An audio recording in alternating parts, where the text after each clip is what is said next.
uMake features a powerful extrusion tool that makes it easy to create surfaces out of curves. To create an extruded surface, first select a curve that you want to create a surface from. Then, in the side menu, tap the Extrude option.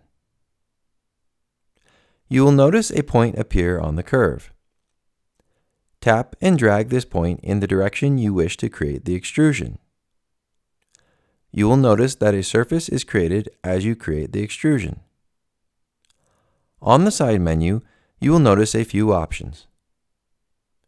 Two-way will extrude the surface on both sides of the original curve, like this.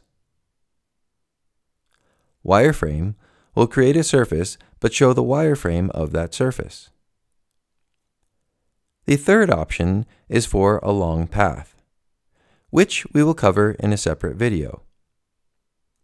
When you are done creating an extruded surface, simply tap the green check mark to exit the extrude function. Try creating a couple extruded surfaces to get a better feeling for how you can use this tool as you create.